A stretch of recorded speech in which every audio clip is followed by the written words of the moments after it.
Welcome to Breaking 70, Race Against Father Time.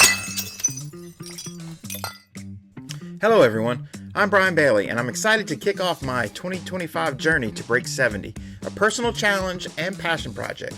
In partnership with GolfCast, where golf meets whiskey, we'll provide free weekly podcasts on Spotify, Apple, and YouTube, sharing the trials and triumphs of this adventure. GolfCast members will also get even more, including exclusive footage, stories, and in-depth content. Sign up for free today to experience everything GolfCast has to offer. It won't stay free for long. Let's chase this scoring dream together. Now let me give you a little background on myself. For 17 years, I coached collegiate golf at every level, Division III, Division II, and Division I.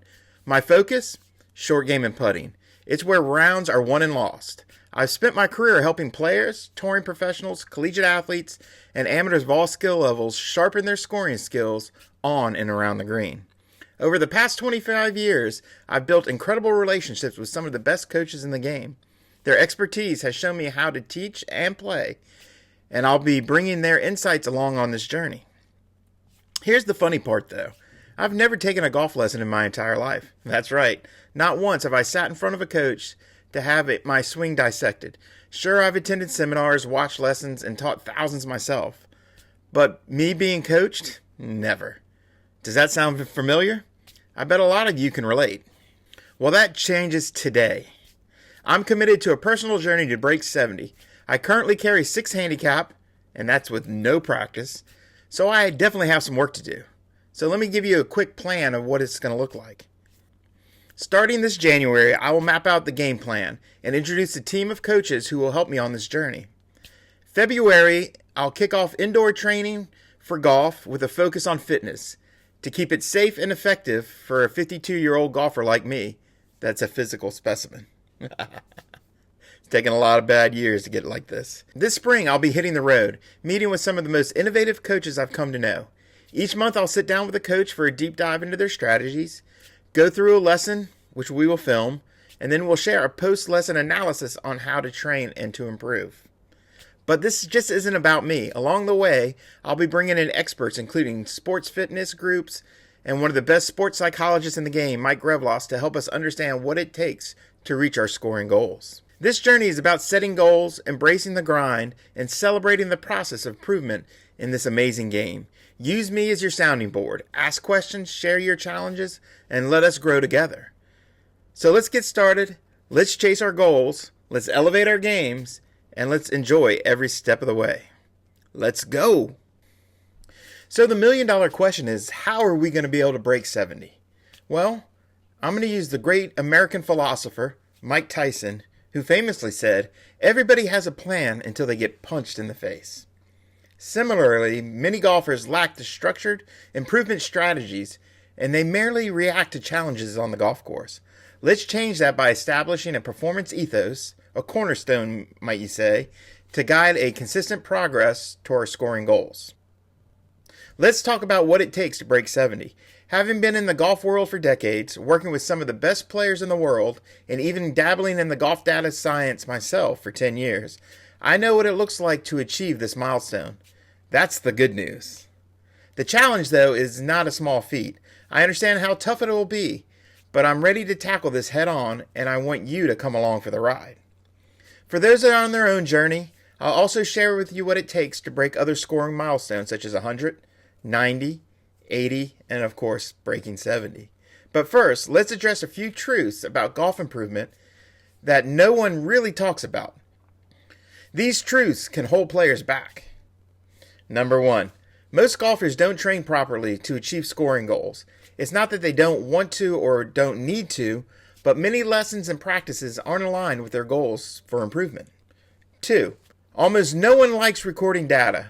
From my experience inside of the data science world, I estimate that 99.9999999% of golfers will avoid this. But here's the catch. Tracking data is crucial to spotting trends and ensuring progress. Since I know most of you, I hate to say it, including myself, aren't going to meticulously record every detail, I've designed a simple and effective way to track performance. It's easy to manage, runs in a basic spreadsheet if you choose so, and focuses on what really matters. So let's dive into these numbers that we're going to track and show how we're going to break 70. Here's the funny thing. Most people treat scoring in golf differently than any other sport, but golf is just like every other sport. It has some basic components. So every sport, there's an offensive component. My ability to, inside of golf, to make birdie. How do we make birdie in golf? It's very simple. You can kind of understand how to make birdie by how many greens do you hit in regulation, but that's just not quite good enough. We also want to know how often do we hit it within 20 feet of the hole. So we're going to track greens in regulation and how often do we hit it within 20 feet of the hole. And then we're going to say how many birdie putts do we make, how many one putts do we have in relationship to our greens. That is offense, our ability to make birdie. There's also a section where we're going to talk about scoring defense, right? That is our ability to not make bogey. How are we going to do that? Well, we're going to monitor our scrambling rate. What does that consist of? Every time when we miss the green, so every time we miss a green in regulation, how often does our next shot end up within 6 feet or 12 feet of the hole? That is our ability and proximity-wise to be able to save par. And just like birdies, we're going to record how often do we one putt. How many times do we make one putts, allow ourselves to save par. By combining offense and defense, we're going to be able to predict score easily. But a lot of people right now are probably going, well, how does that give me a plan of action? What can I learn from this? Well, just by tracking these simple stats, this will open up the entire game of golf. So what we want to do to be able to break 70 is I want to be able to average 72, shooting par. Inside of golf, there's variability in scoring, right? Just because I average par 72 doesn't mean every round is going to be a 72. I'm going to shoot a 77. I'm going to shoot a 68. I'm going to shoot a 73. I'm going to shoot a 71. The reason I shoot 72 is there is variance in scoring. And for most golfers, it's probably 7 to 8 shots kind of bridging whatever your scoring average is. So setting the goal to be par shooter is really what we want to do to be able to break 70. How awesome is that? So the task is all sounding a little bit better than it needs to be. So that's exciting. Boom. Let's move forward. So let's break down our scoring strategies. So to be able to shoot even par, my greens in regulation need to be between 12 and 13 per round. And of that, 50% of those have to be within the 20-foot distance. So ideally, we're going to be looking at 6.5 to 7 putts inside of 20 feet to give myself the chance to make birdie. Or if I give myself 7 putts inside of 20 feet for birdie, I'm looking to convert close to half of those for birdies. That's going to give me anywhere from 3 to 3.5 birdies per round, which is plenty of offense for me to be able to score par or better. So the next big component would be of the greens that I miss, how often do I chip it within 6 feet or 12 feet? So the math really shows you when you miss a green in regulation, the best chance for you to save par is to hit it within 6 feet. So ideally, of the 6 greens, let's say I've missed, I want to hit 3 of them within 6 feet, 2 of them within 12 feet, or basically 5 12 feet and in, right? 2 between 7 and 12 feet, and then basically 1 chip outside of 12 feet. And from that, hopefully I would score anywhere from 2.5 to 3.5 bogeys, which again is going to give me kind of right around that par level, right? If I make 3.5 birdies, I make 3 bogeys, I'm going to be a little bit under par on average. But here's the beauty of the system. Again, you have to remember there's variance. So some rounds I make 4 birdies or 5 birdies, and I only make two bogeys. Boom, I hit our gold. We broke 70. So again, understanding that if we can start to elevate our game to reach these certain numbers, it's going to give us a better chance time after time to set our goal of breaking 70. But again, most of us aren't going to want to track the data and put in this huge amount of information. But the beauty is if we use the offense and defense of what I just talked about, over time, it will help us understand the trends and really create a good plan to get better. Having a good understanding of offense and defense will allow us to pinpoint strengths and weaknesses, and over time refine a plan based on our trends. How do these numbers work? We can go into them a little bit deeper. So think of it this way. If my greens in regulation are low, the main question is it a T-ball issue? Am I hitting the ball off the tee in a position that doesn't allow me to score? Could be. Could it be the ability for me to hit my irons for an approach? Could be. Could it be the distance off the tee is too short, not allowing me to hit green? Possibility. Could it be a targeting issue? Maybe I'm too aggressive or I'm hitting away from too many flag sticks, so I'm not giving myself enough chances inside of 20 feet. They are. So again, by understanding these basic kind of matrix, we can ask very well-informed questions and really figure out what we need to work on. Short game is the same way. If my greens are too low, again, is that a tee-ball issue that's forcing me to have to chip more? Is there a distance off the tee issue that's allowing me to miss more greens? And then my ability around the green, how often can I hit it within 6 feet, 12 feet, and so on? Again, these simple stats.